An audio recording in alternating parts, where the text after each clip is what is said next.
So here's 10 of my top tips on how to save a bit of money. Number 1. We all struggle to get that last little bit of toothpaste out of the tube. So instead, grab some scissors, cut the tube open, and the remaining toothpaste inside will get you through a few more days of brushing your teeth. Number 2. Loyalty cards. These come in two different kinds. The first one, normally given out by restaurants or fast food shops. Each time you go in, you get a stamp, and after a certain amount of stamps, you'll get a free meal. In this case, a pack of sushi. The other type of loyalty card, usually with shops or supermarkets, you swipe every time you buy something from the shop or supermarket, and if you collect enough points, then they'll send you a voucher, like this one for $15. Number 3. We all use the internet these days. Look around your town or city for free Wi-Fi spots. Mostly, you can find them in coffee shops, libraries, or even some random shops. Number 4. Haircuts can be very expensive, especially for girls. Keep an eye out when walking past salons, as they might need hair models. Alternatively, you can check online. Just search for hair models and then your city. They normally do the cut for free or at a discounted price. If you want colour, then they usually just make you pay for the products.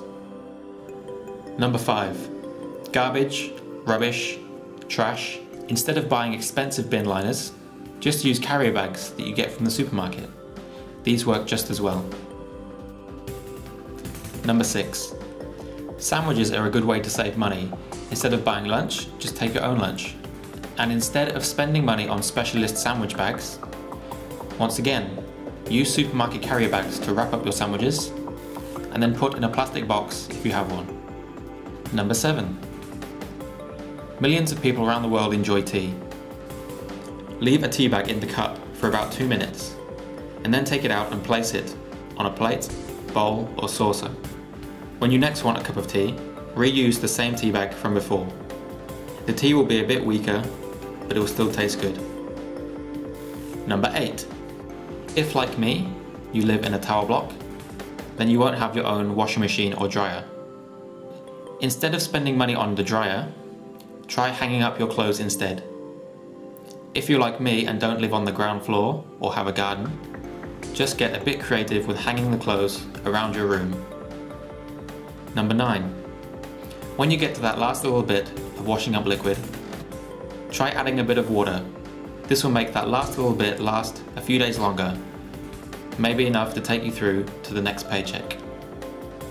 Number 10. Water. We all drink it. But instead of always spending money on bottled water, try buying a flask instead. Like this one, it just cost me $9, whereas all of these bottles of water cost me upwards of $15. You can then fill up the flask at any tap, and if you're lucky, your school, gym, office, etc. might have their own filtered water dispenser. So that's all the tips for now. Thanks for watching, and if you have any other tips, leave them in the comments below, and I may make another top 10 money saving tip video in the future.